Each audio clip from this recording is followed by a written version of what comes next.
राधे राधे दोस्तों। आखिर ऐसा कितने दिन चलेगा? तुम्हारी इस आमदनी में तो जिंदगी पार होने से रही। मैंने डॉक्टरी इसलिए तो नहीं पढ़ी थी ना, इसलिए तुमसे शादी की थी कि यहाँ बैठकर किचन संभालूं।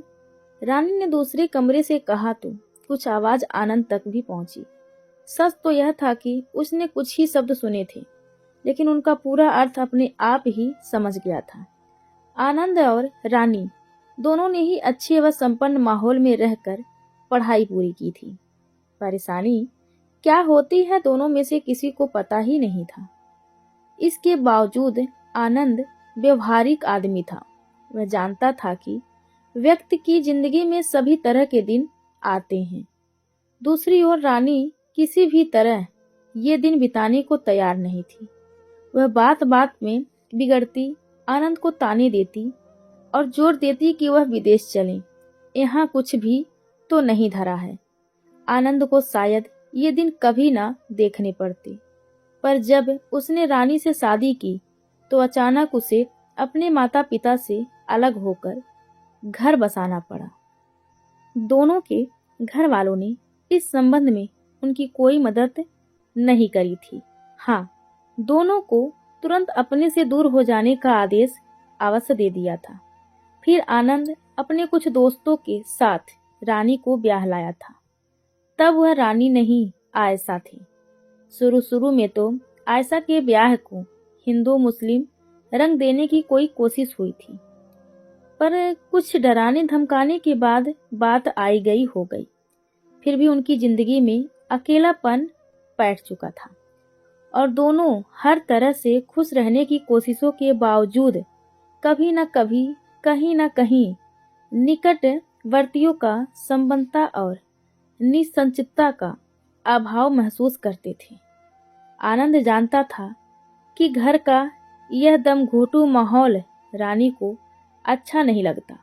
ऊपर से घर गृहस्थी की एक साथ आई परेशानियों ने रानी को और भी चिड़चिड़ा बना दिया था। अभी कुछ माह पहले तक वह तितली सी सहेलियों के बीच इतराया करती थी। कभी कोई टोकता भी तो रानी कह देती, अपनी फिक्र करो, मुझे कौन यहाँ रहना है। मास्टर ऑफ सर्जरी एम्स किया और यह चिड़िया फुर्र। फिर वह सचमुच चिड़ियों की तरह फुदक उठती और सारी सहेलियां हंसी में खो जाती। यहाँ तक कि वह आनंद को भी अक्सर चिढ़ाया करती। आनंद की जिंदगी में इससे पहले कभी कोई लड़की नहीं आई थी। वह उन क्षणों में पूरी तरह डूब जाता और रानी के प्यार, सुंदरता और कहो को एक साथ ही महसूस करने की कोशिश करने लगता था। आनंद मास्टर ऑफ मेडिसिन एमडी करने के बाद जब सरकारी नौकरी में लगा, तब भी उन दोनों को शादी की जल्दी नहीं थी। अचानक कुछ ऐसी परिस्थितियां आई कि शादी करना जरूरी हो गया। रानी के पिता उसके लिए कहीं और लड़का देख आए थे। अगर दोनों समय पर यह कदम ना उठाते तो निश्चित था कि रानी एक दिन किसी और की हो जाती। फिर वही हुआ जिसका दोनों बरसों से सपना देख रहे थे। दोनों एक दूसरे की जिंदगी में डूब गए। शादी के बाद भी इसमें कोई फर्क नहीं आया। फिर भी छड़ छड़ की जिंदगी में ऐसे जीना संभव नहीं था और रानी की बड़बड़ाहट भी इसी की प्रतिक्रिया थी। आनंद ने यह सब सुना और रानी की बातें उसके मन में कहीं गहरी उतरती गईं। रानी के अलावा अब उसका इतने निकट था ही कौन। हर दुख दर्द की वह अकेली साथी थी। वह सोचने लगा, चाहे जैसे भी हो, विदेश निकलना जरूरी है। जो यहाँ बरसों नहीं कमा सकूंगा, वहाँ एक साल में ही कमा लूंगा। ऊपर से रानी भी खुश हो जाएगी। आखिर वह दिन भी आया जब आनंद का विदेश जाना लगभग तय हो गया। डॉक्टर के रूप में उसकी नियुक्ति इंग्लैंड में हो गई थी और अब उनके निकलने में केवल उतने ही दिन बाकी थे जितने दिन उनकी तैयारी के लिए जरूरी थी। जाने कितने दिन वहां लग जाएं, जाने कब लौटना हो भी या नहीं। तैयारी के छोटे से छोटे काम से लेकर मिलने जुलने वालों को अलविदा कहने तक सभी काम उन्हें इस समय में निपटाने थे। रानी की कड़वाहट अब गायब हो गई थी।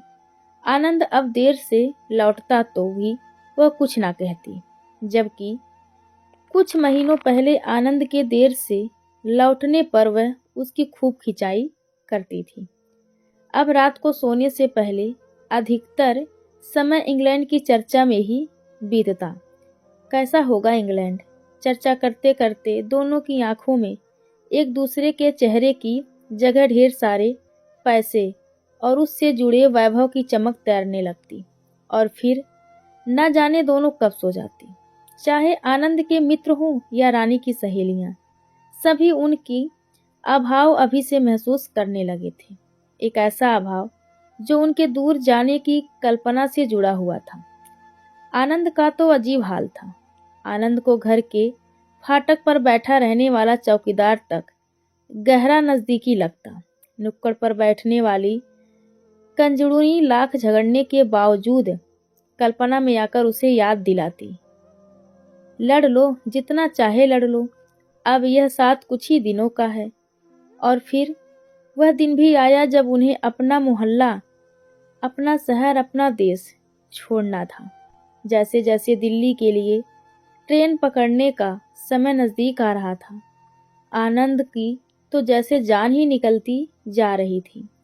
किसी तरह से उसने दिल को कड़ा किया और फिर वह अपने मोहल्ले, शहर और देश को एक के बाद एक छोड़ता हुआ उस धरती पर जा पहुंचा जो बरसों से रानी के लिए ही सही उसके जीने का लक्ष्य बनी हुई थी।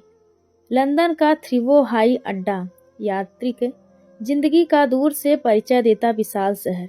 जिंदगी कुछ इस कदर तेज की हर 2 मिनट बाद कोई हवाई जहाज फुर्र से उड़ जाता। चारों ओर चमक दमक, उसी के मुकाबले लोगों के उतरे या फिर कृत्रिम मुस्कुराहट भरे चेहरे। जहाज से उतरते ही आनंद को लगा कि उसने बाहर का कुछ पाया जरूर है, पर साथ ही अंदर का कुछ ऐसा अपनापन खो दिया है जो जीने की पहली शर्त हुआ करती थी। रानी उससे बेखबर इंग्लैंड की धरती पर अपने कदमों को तोलती हुई सी लग रही थी और उसकी खुशी का ठिकाना ना था। कई बार चहक कर उसने आनंद का भी ध्यान बटाना चाहा, पर फिर उसके चेहरे को देख अकेले ही उस नई जिंदगी को महसूस करने में खो जाती। अब उन्हें इंग्लैंड आए 1 महीने से ऊपर हो रहा था। दिन भर जानवरों सी भाग दौड़, हर जगह बनावटी संबंध, कोई भी ऐसा नहीं जिससे 2 पल बैठकर वे अपना दुख दर्द बांट सके। खाने पीने की कोई कमी नहीं थी, पर अपनेपन का काफी अभाव था। यहाँ तक कि वे भारतीय भी 2-1 बार लंच पर बुलाने के अलावा अधिक नहीं मिलते जुलते, जिनके एड्रेस वह अपने साथ लाया था। जब भारतीयों की यह हालत थी तो अंग्रेजों से क्या अपेक्षा की जा सकती थी। ये भारतीय भी अंग्रेजों की ही तरह हो रहे थे। सारे व्यवहार में वे उन्हीं की नकल करते। ऐसे में आनंद अपने शहर की उन गलियों की कल्पना करता जहां कहो कहो के बीच चगड़ियों का अस्तित्व खत्म हो जाया करता था। वे लंबी चौड़ी बहसें अब उसे काल्पनिक सी लगती। यहाँ तो सब कुछ बंधा बंधा सा था। ठहाकों का सवाल ही नहीं। हंसना भी हौल से होता, गोया उसकी भी राशनिंग हो। बात बात में अंग्रेजी शिष्टाचार हावी। आनंद लगातार इससे अजीज आता जा रहा था। रानी कुछ पलों को तो यह महसूस करती, पर थोड़ी देर बाद ही अंग्रेजी चमक दमक में खो जाती। आखिर जो इतनी मुश्किल से मिला है, उसमें रुचि ना लेने का कोई उसे कारण ही समझ में ना आता। कुछ दिनों से वह भी परेशान थी। बंटी यहाँ आने के कुछ दिनों बाद तक चौकीदार के लड़के रामू को याद करके काफी परेशान कर रहा था। यहाँ नए बच्चों से उसकी दोस्ती आगे नहीं बढ़ सकी थी। बंटी कुछ कहता तो वे कुछ कहते और फिर वे एक दूसरे का मुंह ताकते। फिर बंटी अकेला और गुमसुम रहने लगा था। रानी ने उसके लिए कई तरह के खिलौने ला दिए, लेकिन वे भी उसे अच्छे ना लगते। आखिर बंटी कितनी देर उनसे मन बहलाता, और आज तो बंटी बुखार में तप रहा था। आनंद अभी तक अस्पताल से नहीं लौटा था। आसपास याद करने से रानी को कोई ऐसा नजर नहीं आया जिसे वह बुला ले और जो उसे ढांढस बंधाए। अचानक इस सोनेपन में उसे लखनऊ में फाटक पर बैठने वाले रघु चौकीदार की याद आई, जो कई बार ऐसे मौकों पर डॉक्टर को बुला लाता था। उसे ताज्जुब हुआ कि उसे उसकी याद क्यों आई। उसे कुंजनिन की याद भी तो आई, जो अक्सर आनंद के ना होने पर घर में सब्जी पहुंचा जाती थी।